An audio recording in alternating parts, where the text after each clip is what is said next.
Hello everybody, how are you going? And welcome to Why No One Wants to Live in Canada, an extremely bold claim and statement to make, especially in the modern times where you hear about rental crises and just people not being able to get this and afford that, all those things rolled up into one, and also you hear about people going, it's beautiful, it's lovely, there's wide open plains, come and join us. But then also, why does no one want to live in Canada? October 19th, 2015, election night in Canada. Oh. Dissatisfied with the direction of the country, record numbers of Canadians came out to vote. The result? Justin Trudeau is elected Prime Minister of Canada. With a large crowd cheering his name, Trudeau had one simple message. It's time for a change in this country, my friends. A real change. Interesting. Canadians across the country were excited and energized. They believed in a bright future for Canada. The government would build more homes, make life more affordable, and usher Canada into a golden age. The Canadian dream. But fast forward to today, and that dream has faded. Housing prices have increased at record rates. Food banks are turning away hungry Canadians, and immigrants are leaving in record numbers. The Canadian dream has become a nightmare. This is the dark side of Canada. Oh, geez, the Canadian nightmare. I'm surprised he didn't say, but the dark side of Canada, the affordability crisis. And let's not just sugarcoat it and say that, yes, some people are living in some pretty dire circumstances, but also it's not just Canada. So to be saying the dark side of Canada and all of those kind of things, it's not like Canada solely by themselves dug their own grave and just sent everyone into it. No. Plenty of countries are dealing with an identical thing, probably even worse. Like you look at some of the inflation numbers in Argentina. It's not even on the same log scale. However, I did want to be coming back and looking at some of the images that they did see, even just starting all the way back here with the massive landslide victory to 187 to 102. That's crazy. Yes, there's all the others in there as well, but almost to have, well, it's clearly a majority, but to almost have double, be having 66% of the House, I guess somehow it doesn't sound as impressive when you actually say it as a percentage compared to seeing those numbers, especially because Australia is always like 2 seats. It's basically, for the last 2 decades, it's been a hung parliament where nothing gets done. So when I see these numbers, I can absolutely understand how people were just going real change now, or like majorly voting. Even the fact it threw me for a loop because they went, oh, record numbers of Canadians came out to vote. And I was going, oh, I guess they aren't.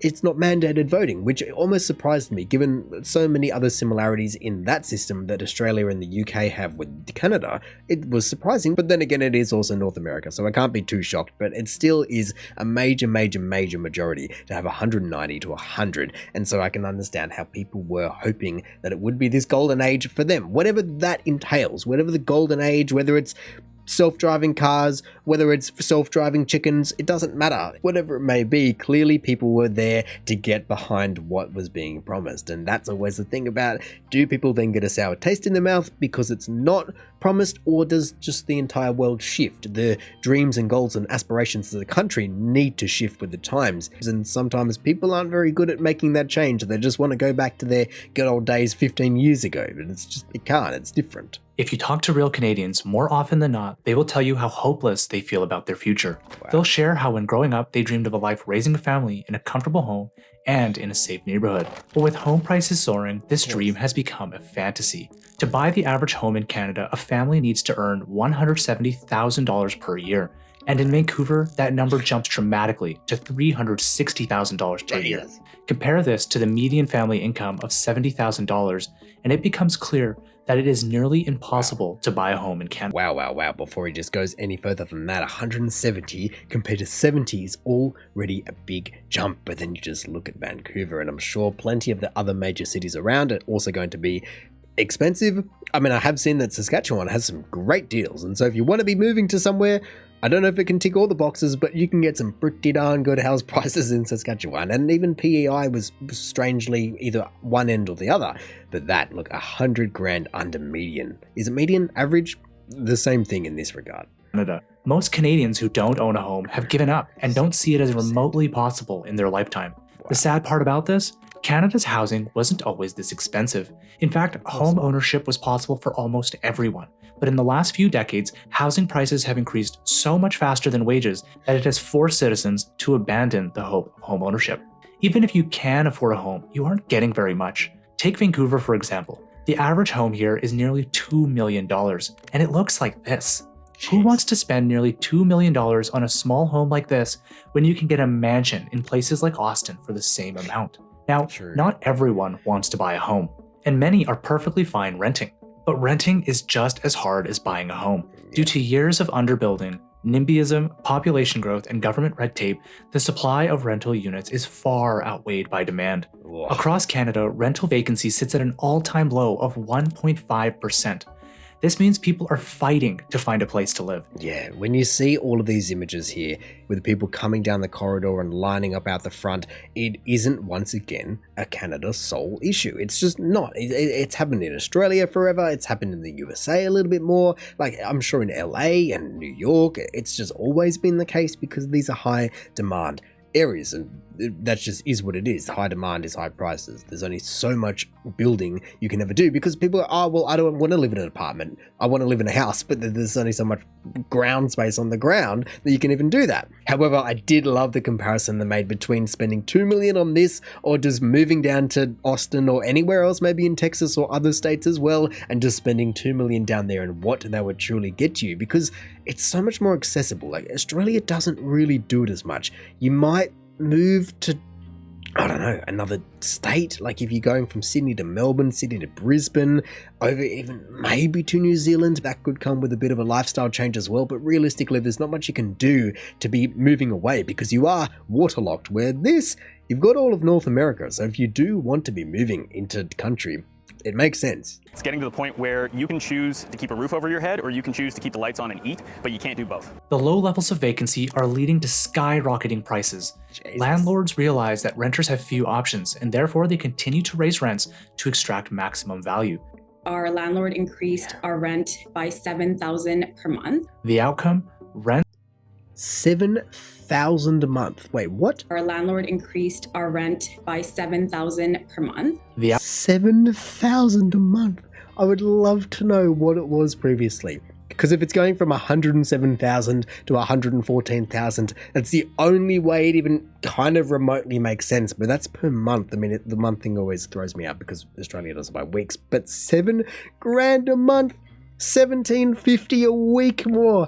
That's nuts. I've never heard of anything like that. I mean, I've heard of people going from, I think the most I heard of in Australia was someone going from 700 to 1400, which is crazy. It's double. It's ridiculous. But then I would just love to know what theirs was. How can you possibly increase it by $7,000?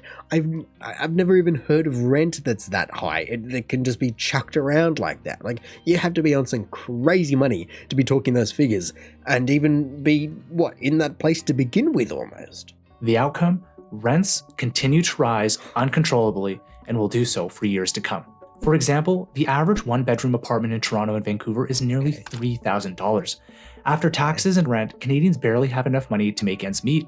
People are skipping meals, taking up multiple jobs, living in their cars, and more.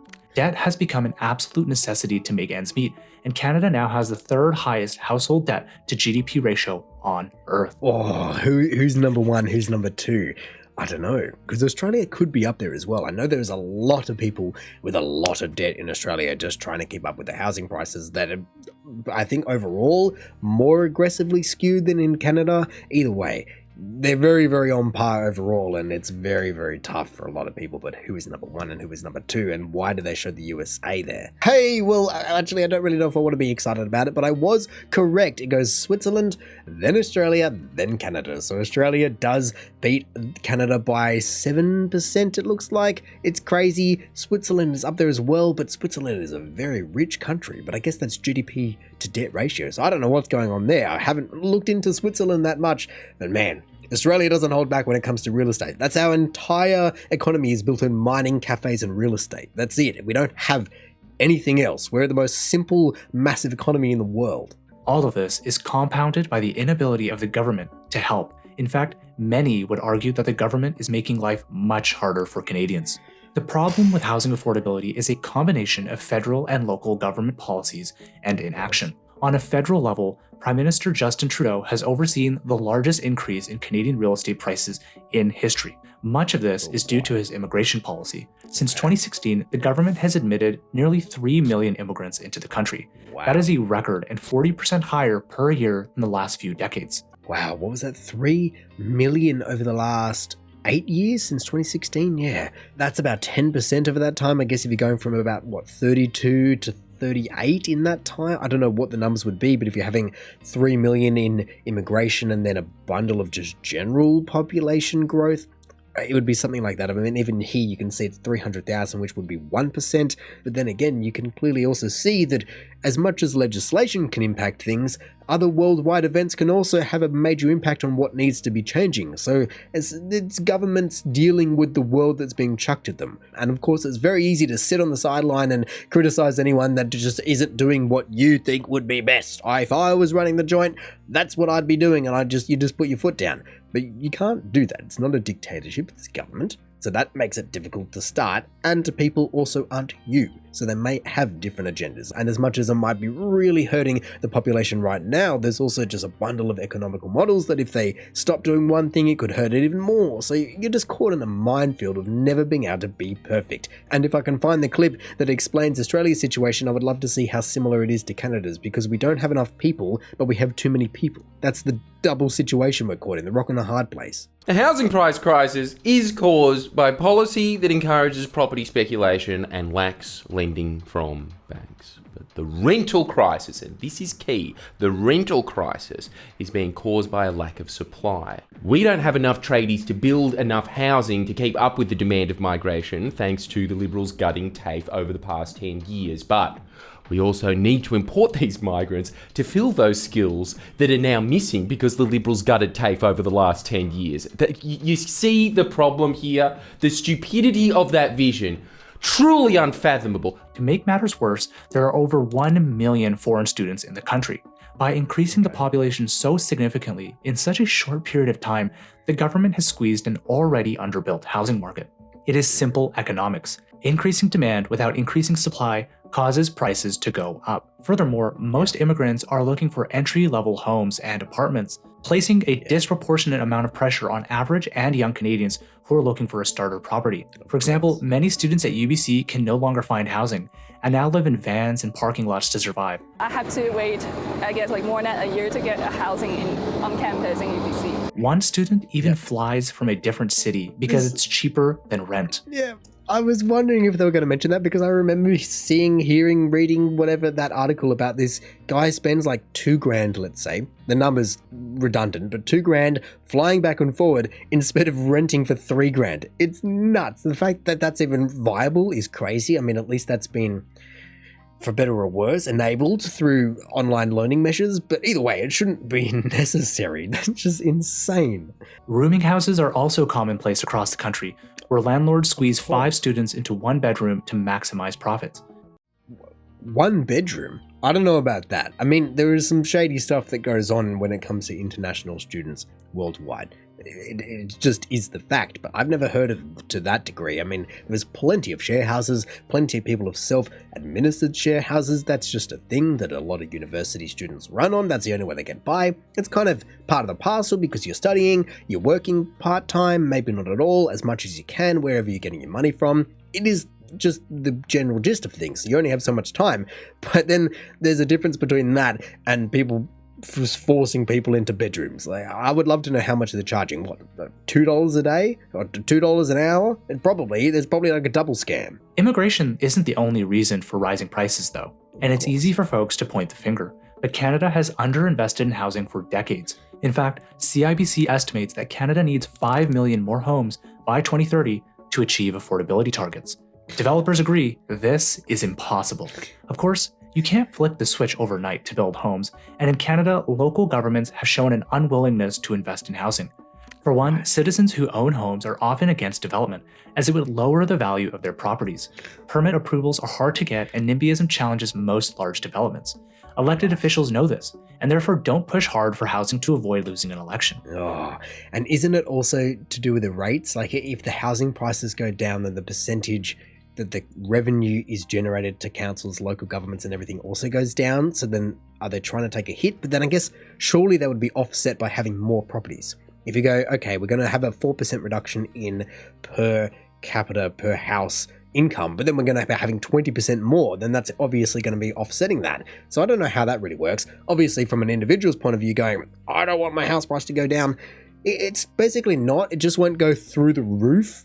Like, for housing prices to go down, that's pretty darn difficult. Either way, it's a lot of people being a lot of narcissism and a lot of different complex economic factors going into the fact that people do want this and don't want that. And if you're in one situation, you clearly don't want to be disaffected. And if you're in the other camp, then you also don't want to be disaffected, but you haven't been able to get to the other camp yet.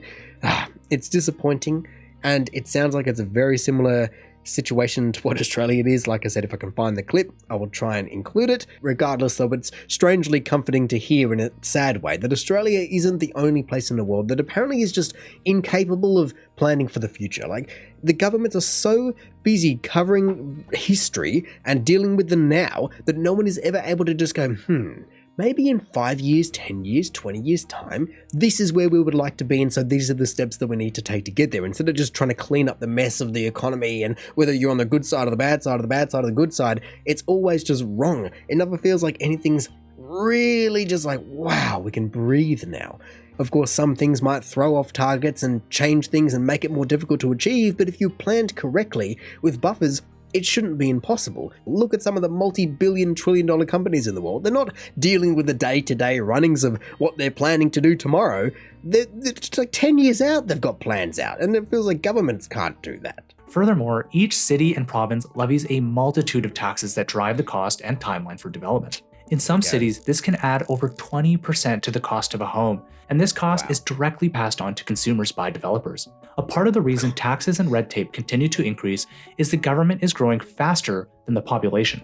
From 2020 to 2023, the BC government grew by 23%. Compare this to the private sector, which grew by only 1%. This explosive job growth requires more taxes. A similar pattern can be seen in the federal government, which has added nearly $20 billion a year in costs since 2015. And the final nail in the coffin for housing affordability? Foreign investment. Canada is an extremely attractive and safe place to invest your money, but it also happens to be one of the easiest places in the OECD to launder money.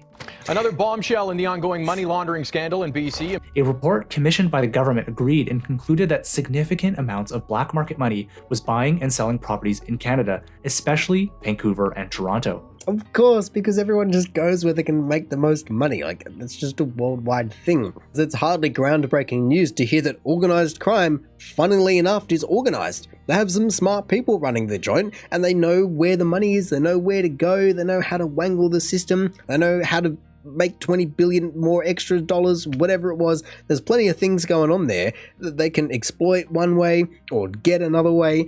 That's just half of the picture, let alone, like they said, when the governments just are becoming even more, not controversial, convoluted, and just making jobs for the sake of it, like 20 billion a year just in salaries. Is that what they were saying? That's a lot. And especially when you go 1% compared to 23%, that's nuts. But what has the government done to stop this? Nothing. Money laundering is just as easy as ever. Now, housing is just one component of this nightmare. What about everyday costs Canadians face? Canada saw food prices rise by over 10% since 2022, leading nearly 2 million Canadians to visit food banks in March of 2023, a record high and double the 2019 levels. One of the reasons Canadian food prices are so high is the lack of competition. But grocery chain profits are not the reason for food inflation. A handful of companies own nearly 80% market share. Ooh, let's just have a look at that list right there, because that is a very, very diverse list compared to Australia's list, I must say. Even though there's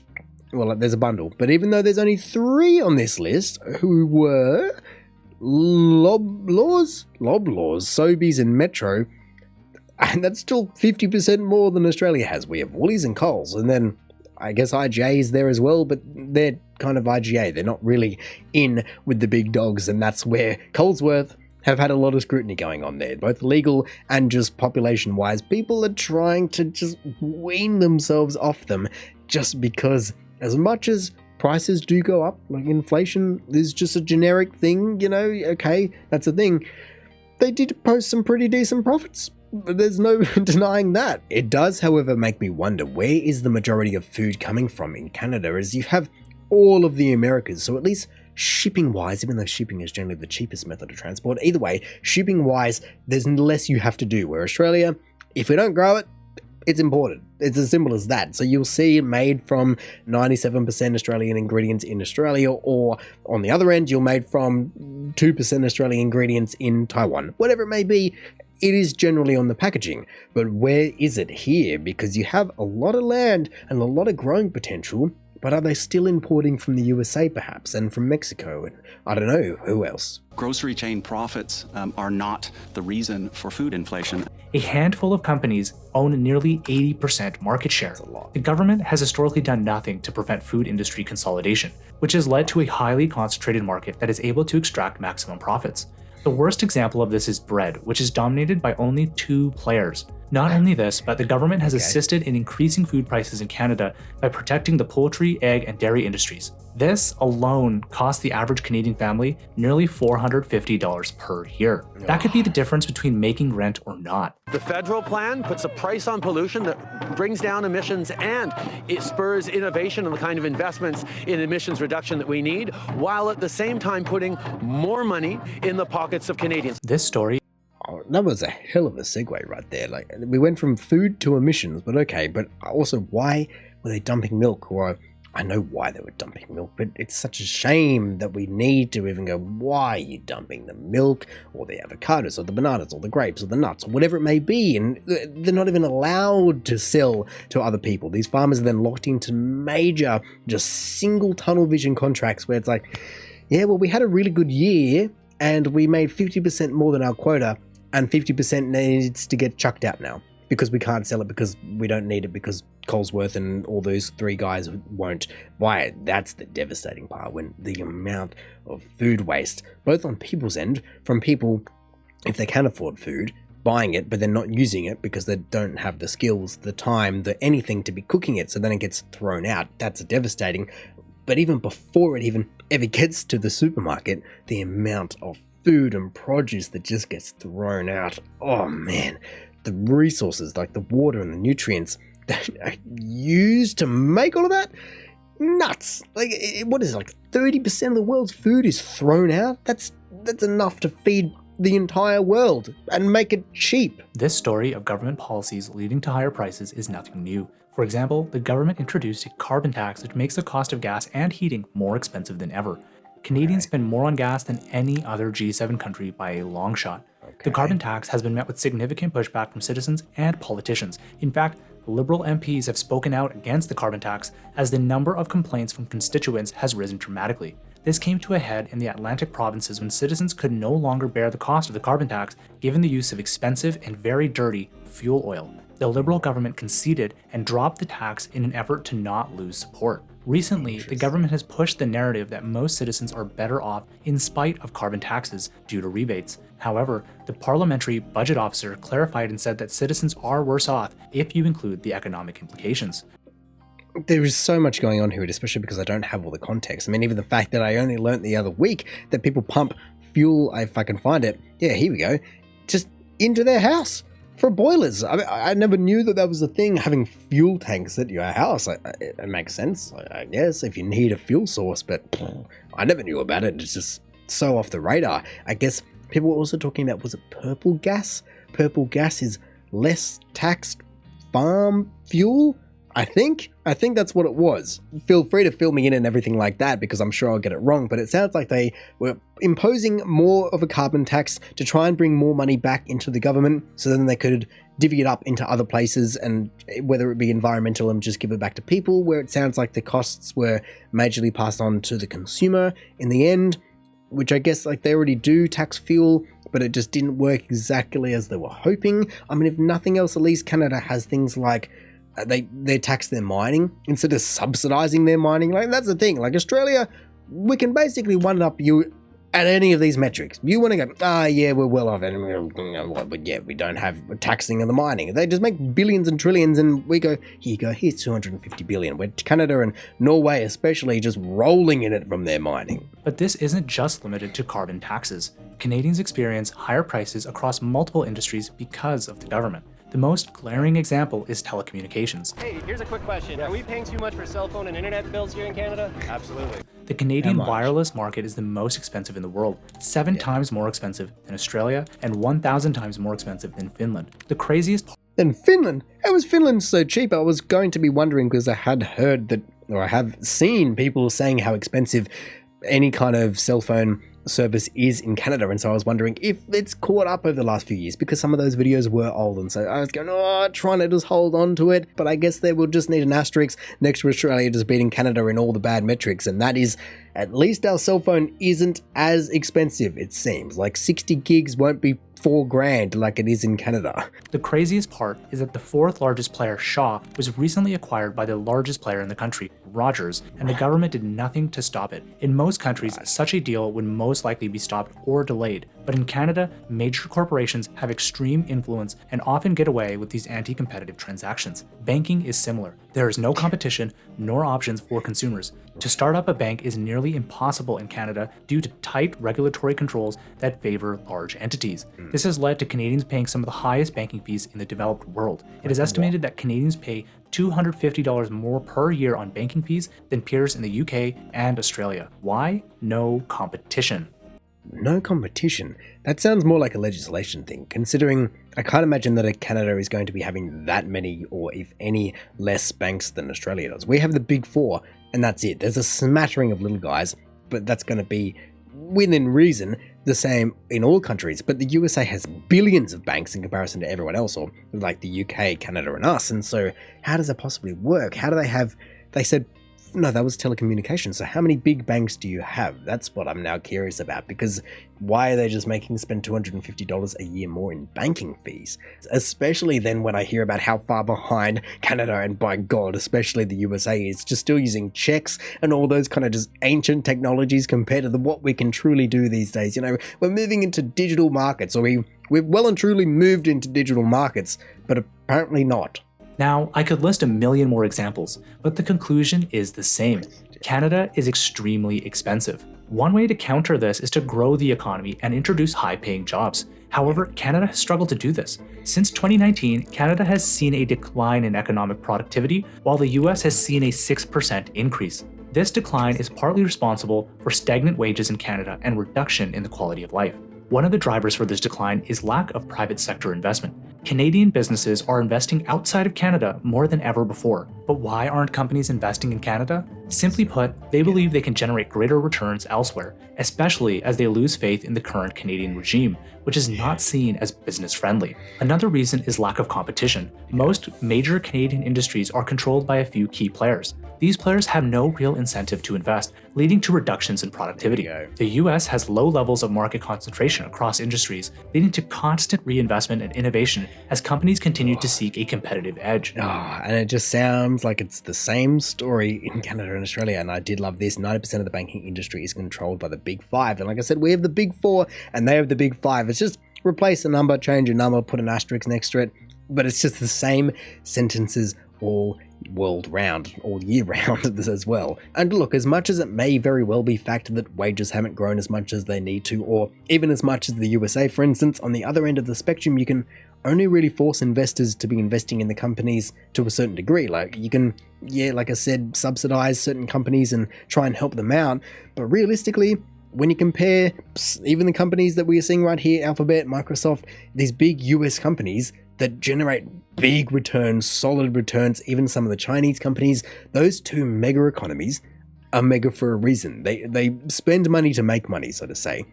And Australia and Canada don't have that kind of leverage. It's just true that our economies wouldn't be where they are if we didn't have the land size, where these tech companies, they're solely kind of outsides. They're not bound by the size of the USA. The USA is a big country that has a lot of people, but these people can evolve within that.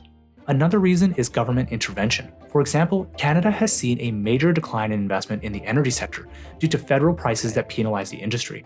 Since 2014, energy investment has declined by nearly $60 billion per year. But one could argue that oil and gas is the past and Canada should focus on future-proofing its economy, which is absolutely fair. However, since 2016, GDP derived from technology companies has only grown with inflation, meaning it hasn't really grown at all. All efforts by the government to incentivize industrial investment have failed, but this is not simply limited to large businesses and money outflow. Canada is seeing an exodus of startups and top talent like never before. Each year, 7% of Canadians go south of the border searching for opportunity. And why wouldn't they? Jobs pay more, cost of living is lower, and the US is much more dynamic. The loser in this scenario is not the government, but hard-working Canadians whose lives continue to become more difficult. As productivity continues to decline, the central bank will have less leeway to maintain lower interest rates, further challenging cost of living. Overall, the outlook does not look great. Well, look, I'm a bit torn because, like I've mentioned, economies are complicated. There are many moving parts to them, and so things can't always be as bad or as good as they seem. And so when you only focus on the negative sides, like here, like he's saying, okay, rental crisis, this crisis, that crisis, which is a worldwide thing at the moment, it does look bad. You go, okay, I don't really know. Where can we go? What can we eat? What can we spend? Do we need to be having a roof or do we need to be having food?